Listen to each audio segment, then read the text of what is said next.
All right, today we have a very distinguished guest with us today. This is Dr. Keisha Callins, MD, MPH, Master of Public Health. Okay. She's presently OBGYN at the Miriam-Worthy Women's Health Center. So without further ado, please give your attention and applause to Dr. Callins. Thank you. Can everybody hear me? Yes? Okay, good. I apologize for being late. I'm on call today, so my pager goes off again, which it did a while ago, then excuse me. And I'm praying that no babies will try to come out for the next 45 minutes. So keep your fingers crossed. Okay, thank you for coming to spend your lunchtime today. I have a couple things that I want to share with you. And I'm not going to lecture you and talk for a very long time, but there are a couple things that I do want to share. I've passed out some information for you. Hopefully I have enough. I made 50 copies, and if we don't have enough, I can get some extra copies, and then we can have that available for you. I have a PowerPoint that I want to just focus on for a few quick minutes, and then we are going to go to a worksheet. Okay, so this is going to be an active process. Everybody can still hear me? Yes?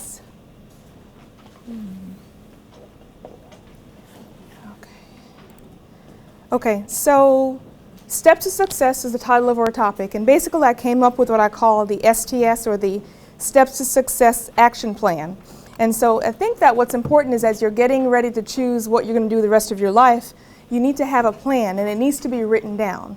I'm very much OCD, and so when I was probably around 16, I made a list of everything I wanted to do by the time I was 25, and then I did all those things, and then I had to make a whole new list. So you got to make a list so you can kind of check things off as you go through, okay? And I'm using butterflies. As you know, I'm wearing pink. I like pink. I do women's health, so I have a lot of pink, but it's important. Butterflies are important. Okay, so some of the secrets to my success. I have a couple quotes that I kind of use all the time. Never, ever, ever give up. That's number one. Number two, you have to be moving in order for God to order your steps. You cannot be sitting down and not doing anything and ask Him to do lots of stuff for you. You've got to be active, you've got to be moving, you've got to be putting some time in, and then He will open doors for you. I believe I can fly. You have to think of yourself of being able to accomplish just about anything. And just because it's hard or difficult does not mean it cannot be done. It definitely takes a village.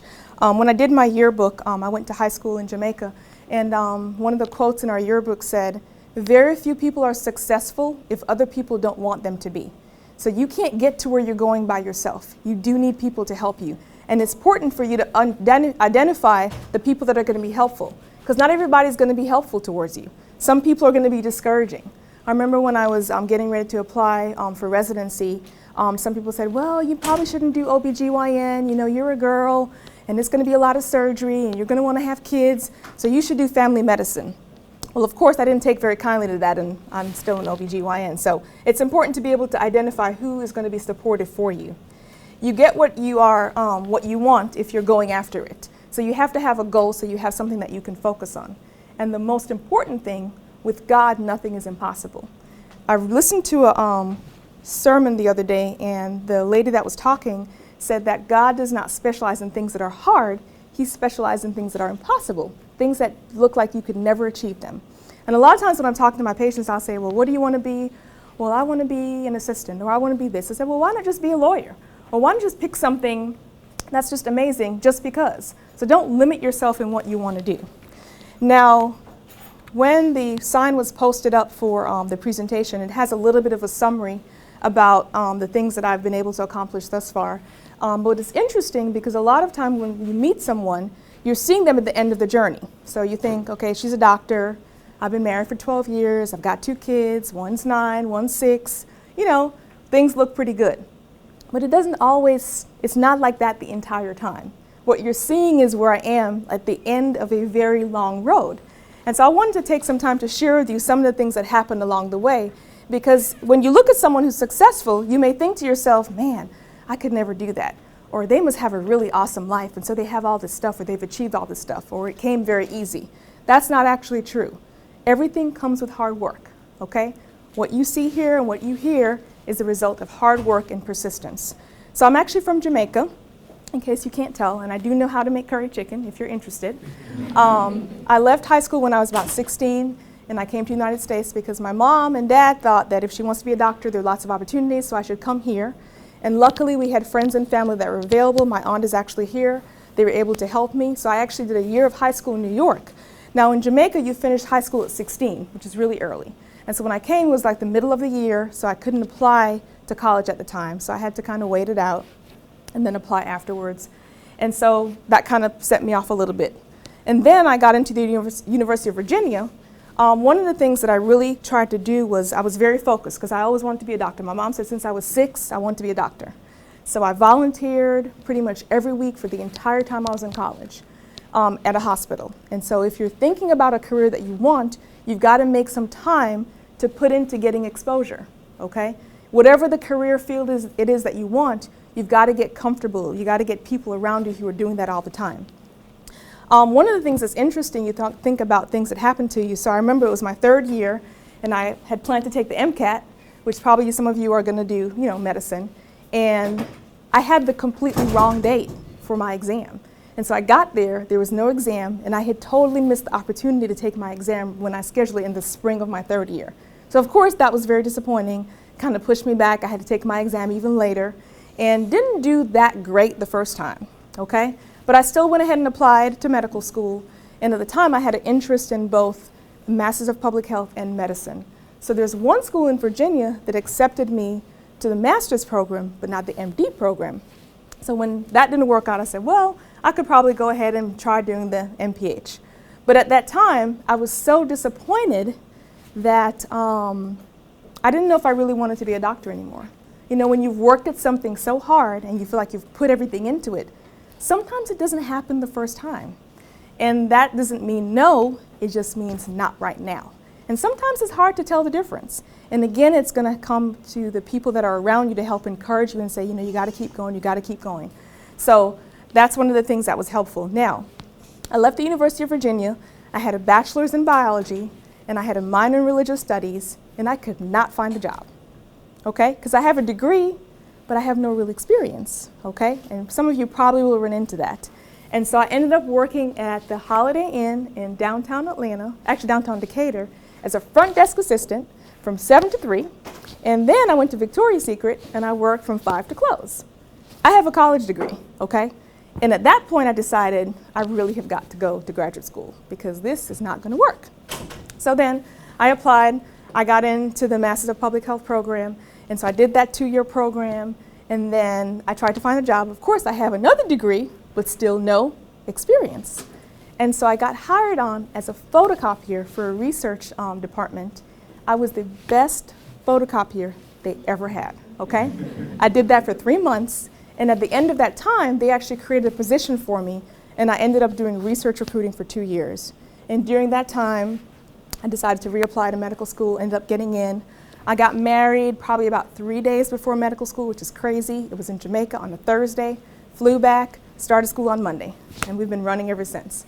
So while in medical school, so when you get through the first 2 years, you've got to take your step 1, and then there's a 2, and then there's a 3. So pretty much every career that you choose, there's going to be some kind of licensing or exam you've got to do along the way. And so I took my step 1 the first time, and I didn't pass. I missed by, someone want to guess how many points I missed it by? 2. Anybody else? 5. Anybody else? 6. Okay. All right, not bad. Close. So I decided, okay, I'm going to study again, and I'm going to take it again, and I went ahead and started my rotations. I didn't pass the second time. Guess how many points I missed it by? 1 point, okay? So now I'm like, okay, Lord, so what are you trying to tell me? And so I called the testing company. I said, can you recalculate my score? Because really, statistically, to miss an exam by 1 point seems really hard. And they said, it's correct. Okay. So now I got to take it a 3rd time. So at this point, I'm thinking, do I really want to pursue this? I'm feeling bad because my class has moved on. I've gotten this far. What do I do? So anyhow, I guess I build up the nerve and I study. And at this point, when I take it the 3rd time, I'm 36 weeks pregnant with my first child. So things are really crazy. But luckily, the Lord blessed, and I did pass this time. But then I had a C-section, so I couldn't go back to school. So I had to be out for 6 weeks, and so I had to delay starting. So basically, all of this threw off my graduation date. So instead of finishing with my class in July, I finished in November. So I'm still feeling kind of bad because everybody's moved on. And then I got a really good opportunity to do some research for about 4 months while I was waiting to start my residency program. And during that time, I was able to probably make a really good amount of money for that 4 months. And the research that I did gave me the opportunity to go to Hawaii to present my research, where I won the award for the research that I did. So are you following me with what I'm saying? How things happen, but they're not all bad. They don't feel good when they happen, okay? But it's important because as you go through your process, things will happen along the way. It is not the end of the world. It feels like it, but it's not. And take it from someone who's been there several times, okay?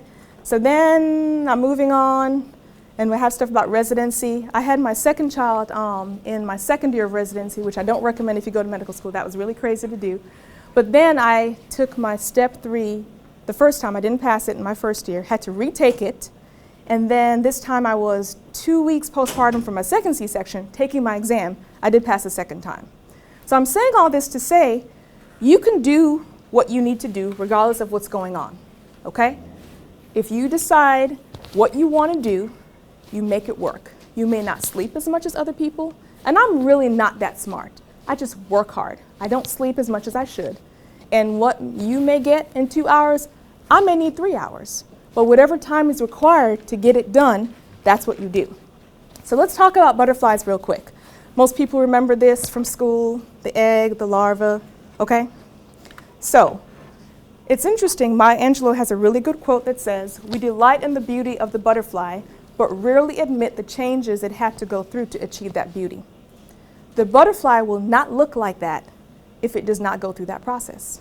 What's even crazier, if you read on your sheet, if you try to help the butterfly out of the cocoon, it will die, okay?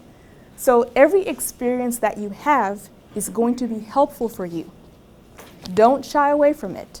Embrace it as much as you can, okay? So one of my favorite quotes, "There are no shortcuts to any place worth going."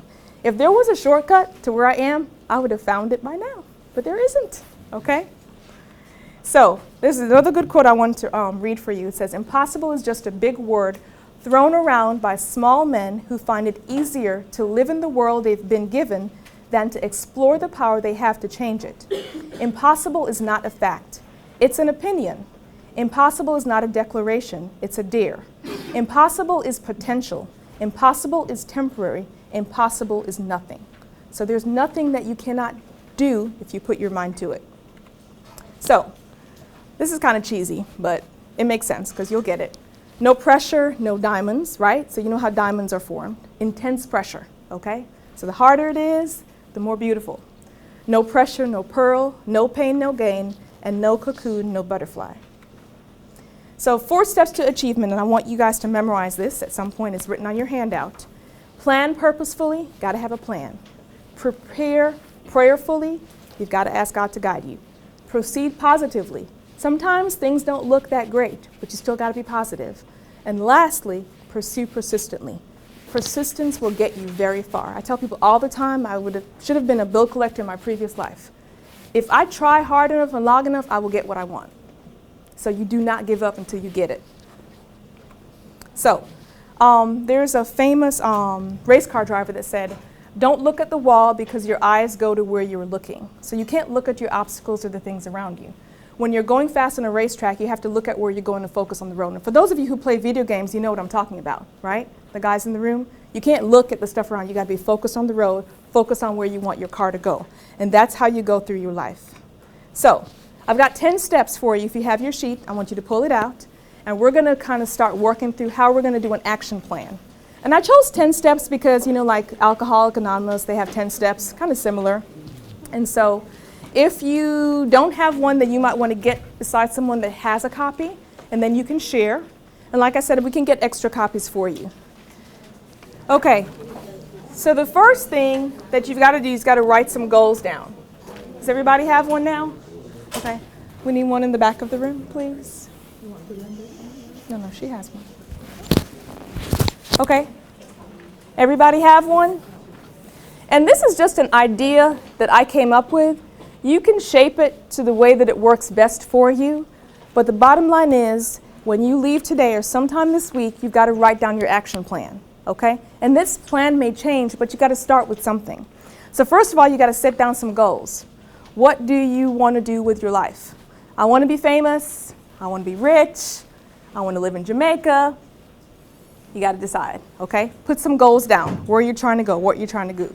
Then I want you to work on what your interests are or what you don't like. Some people do not like dealing with blood. They don't want to see the side of it. That's fine. Some people like numbers. They might think about accounting. Some people like to do hair.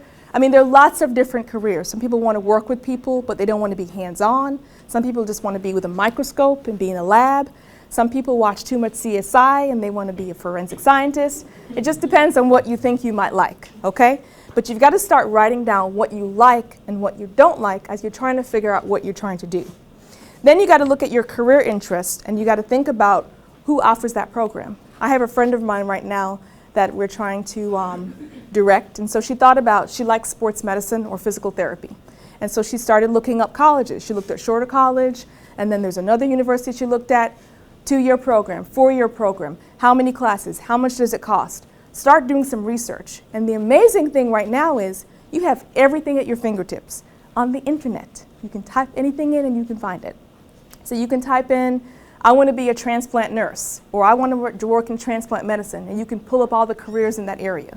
But once you start thinking about it, I want you to try to spend some time looking at programs, 4-year, 2-year, see what they offer. What do they offer in terms of a master's, things of that sort. Everybody with me? Okay. Academic goals. One of the hardest things is picking your major. Now, when you start college, you're pretty young. You really haven't seen a lot. It's hard to decide what you're going to do for the rest of your life, right? A lot of people find that, or am I the only one that had trouble figuring that out? No? Okay. So you want to try to explore. This is where your academic advisor is going to come in handy. And sometimes you may want to just take a couple core classes to start till you figure out what you really want to do. One of the biggest misconceptions, especially regarding medicine, is that you have to major in a science, such as biology, to go to medical school. That is actually not true. I did that, but I didn't know that I did not have to do that. Okay? Sometimes it's good to just get the core classes that you need. So for me, it would have been like organic chemistry or calculus. And then pick a major where you can do really well in the classes. You can be a history major. You can be an English major and do just about anything you want to do. English major is actually really good because you learn how to write really well. And when you write well, you can do almost anything. So really look at what you want your major to be. And it's okay to be a chemistry major. That's fine if you like chemistry. But then the problem that I ran into when I was done with a biology degree, I couldn't really do anything except work in the lab. So one of the things that I thought about that would work well if I were to do it over again, I probably would have done nursing, because I could have gotten a job right out of school, and then I could be doing that while I was working on something else. So you kind of want to think about how marketable you are with what you do. It's not enough to just do a business major if you don't have plans of doing something with that. What are you going to do? Are you going to get an MBA? I mean, what segment are you going to work on? Okay? And then, like I said, thinking about your core classes and knowing what those things are, knowing when they're offered. Another good thing to do sometimes is, use your summers to help you. If you want to take a really hard class and just take that by itself in the summer, that might serve you well versus taking it along with 4 other classes. So really, as you're planning, you got to set yourself up for success, okay? And if you're a slow learner like me, you got to make it work for you. So you can't take too many things at the same time. At the same time, you don't want to be in college your whole life, so you got to kind of work that together. Now, resume builders. This is probably one of the biggest areas where I see that people do not work on. Every time you do something, you need to write it on your resume. You need to have a folder or a saved document on your desktop that has your resume. You came to a session today, you need to write it down. Every time you go to a volunteer activity, you do something with the kids at church, you help out in the community, you need to write it down. You need to build your resume so that you can display the qualities of what you're doing. And I kind of broke it down into 4 categories. So shadowing opportunities. I have a couple students right now who are interested in medicine who've signed up through the AHEC program, and they come to my office whenever they don't have a class, and they just shadow me. They can come to the hospital with me, they can do whatever. So if you're thinking about a career, you want to be a bank manager, or you want to be a PA, or you want to be a nurse, figure out how you can shadow somebody who's doing that so you can see how their life is. Now, some people will shadow with me and they decide, I do not want to be like that crazy girl. And then there are other people who do like it, but you're not going to know that until you have that experience, okay? Internship opportunities. I think probably one of the best times to start looking at that is the end of your first year, because you're kind of fresh out of the first year of college, and there are lots of opportunities. There are lots of programs that'll pay for you to come in different states. At the end of my first year of my master's program, I actually applied for and got a Ferguson Fellowship, and I went to Jamaica for 3 months to do research. So there are lots of programs. The trick is you got to find them early and you got to apply early. So you can't wait until June to think about what you're going to do for the summer. That stuff needs to be happening like the November before, which is why if you start writing things down, you'll have an action plan for yourself so you don't get behind on those different things, okay? Volunteer opportunities, very key. Now, you don't have to volunteer in the area where you plan to work. It just shows that you're giving back to the community. So you can volunteer at Phoebe, there's a Lily Pad, there are lots of organizations here that do things all the time. Habitat for Humanity, there are tons of lists. You can get online and you can look them up. Get into something, there are probably groups on campus that you can do. You can probably do stuff with your church, but you've got to get out there, and that's kind of how you get a feel for things that you like or don't like, okay? But you got to make it a purpose, you got to be purposeful in your plan to get out there and volunteer. The last thing is employment opportunities. So one of the things that was really hard is because if you spend a lot of time in school, you're not working, so you don't have any experience. So you've got to figure out how to get under somebody's wing. You can volunteer to work in the office for free. Tell them you come, you show up, so you can learn what they do, okay? And it's hard, you have class schedules, sometimes transportation issues, but I really want you to start, if you're thinking about a career, you need to get involved in that career as much as you can. So barriers. As we think about goals and things that we're doing, it's always good to look at the things that are barriers, because unfortunately, we have things that will prohibit us from doing what we really want to do. Finances is number one. You may not have a car. And when I was in college, I did not have a car. I used to walk to the grocery store. As a matter of fact, this is a funny story. I used to get paid probably on Friday, and then the bank would close at 12 o'clock on Friday, but I needed to get my money so that I could buy my groceries. And so when I got to the bank was closed, but the drive-thru was open. So what did I do? I walked through the drive-thru. You do what you got to do, okay? So I've been to that point where I have grocery bags and I'm walking. I mean, you do what you have to do. So sometimes finances can be an issue. I'm going to skip number 2 and come back to that in a second. Family obligations. Sometimes we have to help our family, have to help our mom. Sometimes we have kids or other things that are going on, maybe a grandmother or something, or a family member that's ill. And sometimes your commitment to your family can affect what you're doing.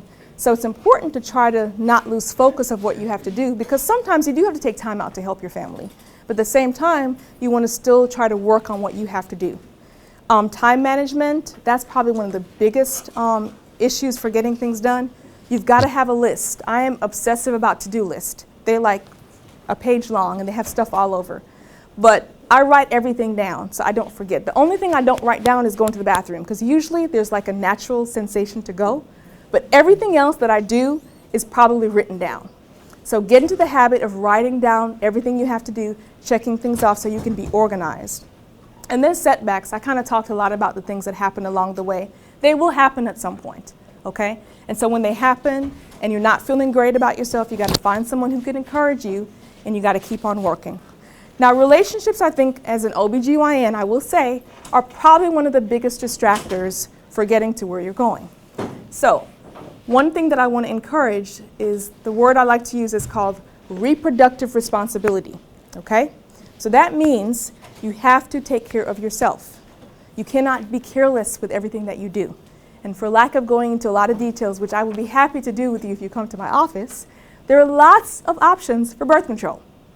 There is no reason for you to get pregnant, girls, or for guys to have a baby if you're not ready. There's free stuff everywhere. There is no reason. Am I clear? Is there a reason? No. Okay? And as an adult, it's hard for me to have kids as it is. When you're young and you're trying to do stuff, it's even harder, even if you have help. Okay?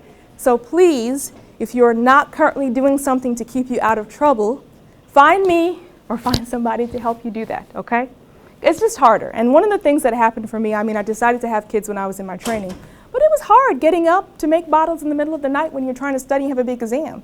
And you can't show up late and say, oh, my baby was sick, because they're going to be looking at you really cross-eyed. You have to show up and perform just like everybody else, or sometimes even better, sleep or no sleep. So my advice would be to wait a little bit and plan accordingly. Now, I'm not going to tell you life is ever going to be perfect and is going to be totally ready, but there is a time and a place for everything. And right now, you're at the point where you have nothing else to do but study and work and be super smart and get the awesome job that you want. Okay? Enough of my preaching. Number 8 is very important. You got to find a mentor or advisor. Okay? And you may have more than one person, but you got to find someone who's done what you're trying to do. And if you cannot find someone in your community, get online and look somebody up. Email them and say, I read your resume, I like what you've done, can I be your mentee? But you got to have somebody who's going to help you along the way. There is no need for you to reinvent the wheel. There are lots of people who are doing amazing things who will be happy to spend their time talking to you. Now, if they're mean and grumpy, then maybe not the right person. But for the most part, people are usually willing to help. So one of the things that I want you to do is try to find a mentor and an advisor to help you along the way. They're actually going to be even more helpful because if something happens that throws you off track, they can help you regroup and strategize to get things back in check. Okay? So number 9, your yearly overview. So year 1 is kind of like your first year of school. You're trying to figure out what you want to do with your life. So you want to talk to people, you want to get online, you want to get out there, start looking around. Your second year in college, you really should be focusing on your academics. What are your core classes? You may not have done so well in the first year because it's a hard transition to go from high school to college. So now you got to figure out how are you going to ace those classes? What extra classes are you going to do? What kind of tutoring are you going to do to help you? What study groups are you going to form to help you? If there's someone in your class who's really smart, don't be a hater. Hang out with them. Help them. Get them to help you. Okay? But you have got to figure out how you're going to get to where you're going and who can help you to do that. Internship opportunities, like I said, you want to start planning on those early. There are lots of applications that you can do online. And the other thing, too, is talk to other people. I mean, sometimes you may have a friend whose parents work somewhere and they have internship opportunities. Like I said, one of the things I referenced before, God cannot order your steps if you're not moving. Steps means you're walking. So you got to be looking, you got to be asking, you got to be talking, you got to be researching all the time. And then number 3, year 3. So one of the things that I've noticed a lot of times in the students that I've met is they're delaying taking their GRE, they're delaying taking the LSAT, they're delaying taking the MCAT. You cannot escape the drama. It's coming, okay? So I want you to work on trying to get that done in the 3rd year. You want to start looking at who's going to write your letter of recommendation. So you got to be nice to some of your professors. You got to hold on to their name because you're going to need their help. You're going to need letters of recommendation. You got to find out when your applications are due. You got to set up a timeline. And they're going to cost money. So when you get your Christmas money, you probably don't need to go to the mall. You probably need to put in an account or have someone hold it for you because at some point you're going to need to have someone to do your applications, okay? When I applied to medical school the second time, I think I applied to maybe like 20 schools, very expensive. I was trying to increase my odds of getting in. And so you do what you got to do, right? But you got to have funds to do that, so you need some help. And then year 4 is graduation. Your 4th year really should be kind of like a relaxation year because it's right before you hit the real world. But if you've done what you need to do the first 3 years, then you can do that. If not, you might be kind of struggling a little bit, okay? And number 10, the last thing is let's talk about your village. I kind of talked about that before. And one of the things that you probably figured out for me is that I've been moving around a lot. So I lived in Jamaica, and I was in New York, then I was in Virginia, then I was in Alabama, then I was in Atlanta, now I'm in Albany. So everywhere that I have moved, I've had to develop a base of people to help me, especially because I have 2 wild kids, okay? So you cannot forget that it's not just you. Nobody's an island. And you've got to identify the people around you that can help you. Usually it's going to be your parents, so usually your friends. You'll meet people here at college who will be helpful for you. But never forget how important your village is. So that's it for my 10 steps, and I know that people are getting ready to go, but I wanted to take some questions. If you guys have any, I'll try my best to answer them. And if you do not have a copy, I just need to get your name before you leave, and I can email it to you. Okay? Yes. Are you going to be part of the health fair this week? I may be. Yeah, because we have about 30 students who are coming out. That's going to be excellent. It's going to be very nice. It's going to be a good health fair, yes. My clinic will be there, but I'm scheduled to be out of town, so I may not be there. But yeah. Yep. Any other questions? Yes.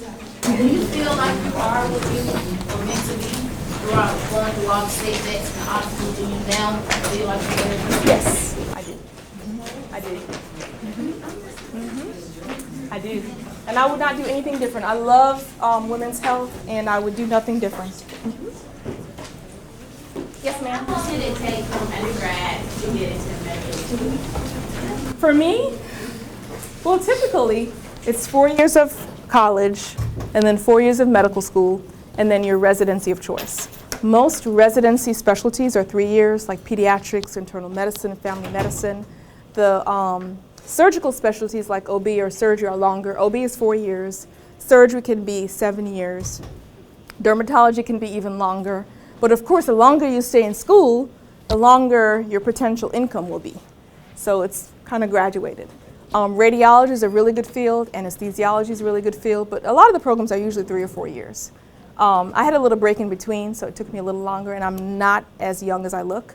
But it's not terrible, you know. Any other questions? Comments? Does everybody have a copy of the action plan? I didn't. You do not? Okay. I'm going to pass around my sheet, and if you could just write your name down, then I will. Who doesn't have one? You need one? Does anybody else need one? Okay, let me get your names. Thank you very much for coming and letting me share with you. I hope the information that I provided is helpful somewhat. Take what you can from it. Share it with somebody who's not here who probably needs it. And good luck with everything. And like I said, if you need birth control, please find me, okay?